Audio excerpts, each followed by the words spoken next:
Bonjour à tous, vous écoutez l'émission Compte à rebours présentée par Derespan pour Radio Taïwan International.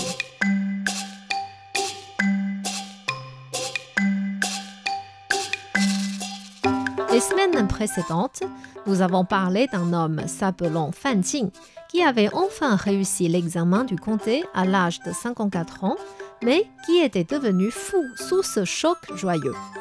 Sous des conseils avisés, son beau-père, le boucher roux, l'effrayait et réussit à lui rendre son état normal. Ensuite, un homme important du village s'appelant Zhang Jingzhai alla rendre visite à Fan Jing en voulant renforcer ses liens avec lui. Zhang Jingzhai regarda dans la maison de Fan Jing et dit « Votre situation est vraiment modeste. » Il prit une enveloppe de la main d'un servant et le donna à Fan Jing en disant « Je n'ai pas de cadeau précieux à vous offrir. Voici 2 kilos d'argent pour vous féliciter de votre réussite. Cette maison n'est pas appropriée à votre statut maintenant. Surtout que vous aurez besoin de recevoir du monde dans les jours qui viennent. J'ai une maison vide avec 2 cours intérieures au centre-ville. Ce n'est pas luxueux, mais très propre. Je vous l'offre et ce sera plus facile pour nous d'échanger une fois que vous aurez déménagé là-bas. » Très gêné, Fan Jing refusa ce grand cadeau. Mais Zhang Jingzhai insista. « Nous sommes comme les frères d'une même famille. Si vous refusez, ce sera un mépris pour moi. » Finalement, Fan Jing accepta et les 2 maîtres discutèrent encore longtemps de tout et de rien. C'est seulement quand Zhang Jingzhai fut reparti que le boucher roux osait sortir de la chambre de sa fille.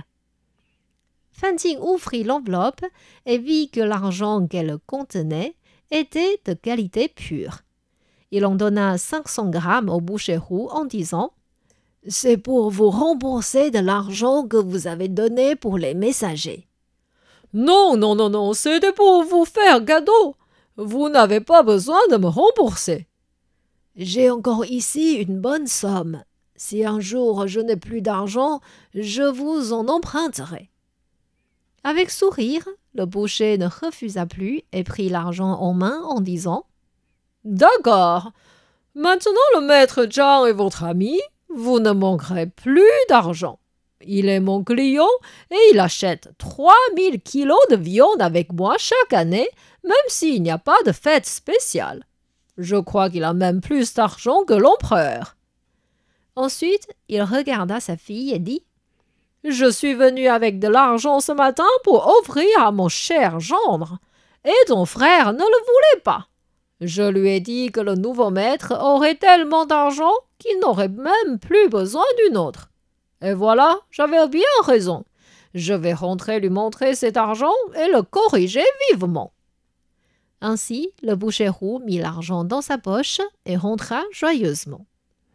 Effectivement, depuis que Fan Jing reçut le résultat de l'examen, beaucoup de gens allèrent le féliciter. Certains lui offrirent des champs, d'autres des boutiques. Il y avait même des gens pauvres qui se proposaient d'être ses servants. Au bout de 2-3 mois, il ne manquait plus de rien chez lui. Étant précipité par Zhang Jingzhai, Fan Jing emménagea dans sa nouvelle maison au centre-ville. Pendant 3 jours, il organisa des banquets et des spectacles pour fêter. Arrivé au 4e jour, la mère de Fan Jing finit son goûter et alla dans la pièce derrière. Elle vit sa belle-fille porter une robe en satin et une épingle en argent, en train de diriger les servants à faire la vaisselle. La mère de Fan Jing leur dit « Ces vaisselles ne sont pas doux. Il faut faire attention de ne pas les casser. » Une servante répondit « Maîtresse, cette vaisselle n'est à personne d'autre que vous. »« Je n'ai jamais vu ces vaisselles avant. Pourquoi dites-vous que c'est à moi ?»« Bien sûr que si. Non seulement ces ustensiles sont à vous, même nous, les servants, et cette grande maison sont à vous. » La mère de Fan Jing regarda attentivement les bols, les assiettes et les tasses. Tout était en porcelaine fine avec des motifs en argent. Elle rigola fort. Tout cela est à moi !» Et elle perdit connaissance et tomba. En réalité, elle avait le même problème que son fils précédemment, du flegme monta en raison de ce choc joyeux qui bloquait sa respiration. Mais comme elle était âgée, les médecins n'avaient pas de moyens pour la soigner. Finalement, Fanting et sa femme pleurèrent de chagrin. Toutes les personnes importantes du village vinrent présenter leurs condoléances. Fanting demanda à son camarade Wei Haogu de l'aider à accueillir tout le monde dans le salon. Comme le boucher roux était seulement un homme sans culture, il ne pouvait pas se charger de cette mission et ne pouvait qu'aider sa fille à préparer des tissus blancs pour les funérailles ou aider à couper de la viande dans la cuisine. 2 semaines plus tard, Fanting donna un peu d'argent au boucher roux en lui demandant d'aller employer des moines pour une cérémonie pour la défunte. Le boucher roux alla au temple près du marché voir le moine responsable s'appelant Teng. À ce moment-là, un autre moine, Huiming, était aussi là. Celui-ci était un moine administratif d'un grand temple de la ville voisine. Comme il avait des champs dans ce village, il venait souvent voir le moine Teng.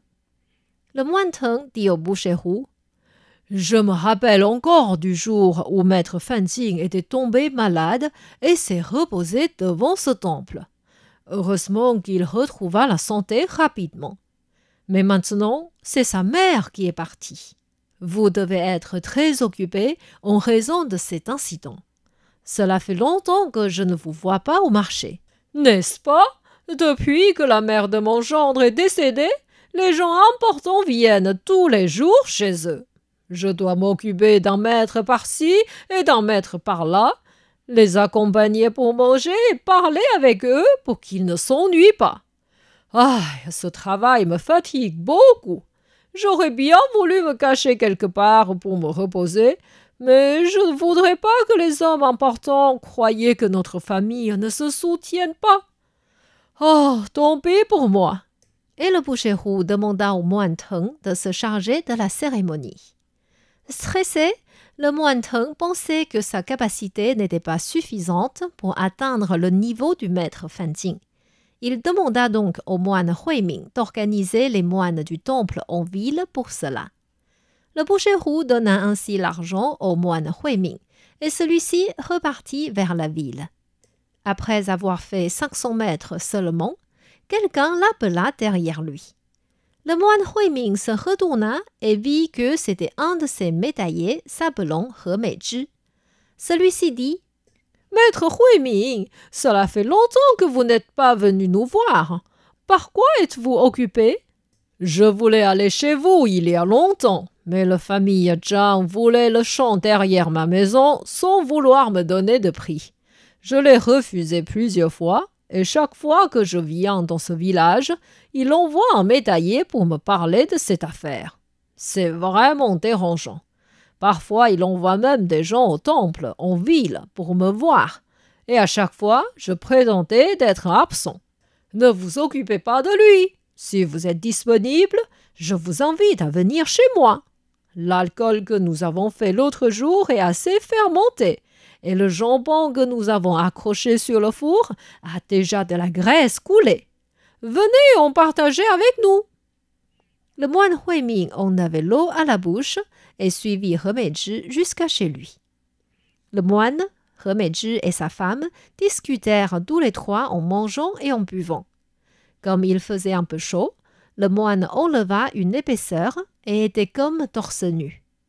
Quand le moine mentionna qu'ils allaient faire une cérémonie chez la famille de Fanting, la femme de He Meizhi dit: « Ah, je connais la mère du maître Fanting depuis mon enfance. Elle était très gentille avec tout le monde. Et la femme du maître est la fille du boucher roux. Ses yeux étaient souvent rouges et ses cheveux étaient jaunes. Elle est venue une fois chez moi et n'avait même pas de chaussures. Sa peau au niveau des jambes avait des blessures et des ulcères. Depuis, elle est devenue madame et portait de jolis habits. Qui aurait pu imaginer cela? » Pendant qu'ils discutaient des aventures de Fanting, quelqu'un frappa violemment à la porte. He Meizhi alla ouvrir et 7-8 voyous pénétrèrent dans la maison. Ils pointèrent le moine et la femme de He Meizhi en accusant « Ah ah, c'est la scène de crime d'adultère. Un moine administratif devrait connaître la loi et le voici qui viole la loi. » He Meizhi les corrigea. « Arrêtez de dire n'importe quoi, c'est mon invité et mon propriétaire. »« Eh oui, et il sera le propriétaire de ta femme aussi. » Sans perdre de temps, les voyous attachèrent le moine et la femme de He Meizhi ensemble et les amenèrent devant un temple taoïste, les fixèrent sous la scène de théâtre là-bas, en attendant que le maire passe par là pour porter plainte. Le moine Huiming profita d'un moment où les voyous ne faisaient pas attention pour demander discrètement à He Meizhi de vite partir annoncer cette nouvelle à Fan Jing. Est-ce que Fan Jing pourra aider le moine Huiming à sortir de cette situation délicate? D'où venaient ces voyous et quelle était leur vraie intention? Pour connaître la suite de l'histoire, je vous invite à revenir la semaine prochaine dans l'émission Contes à rebours.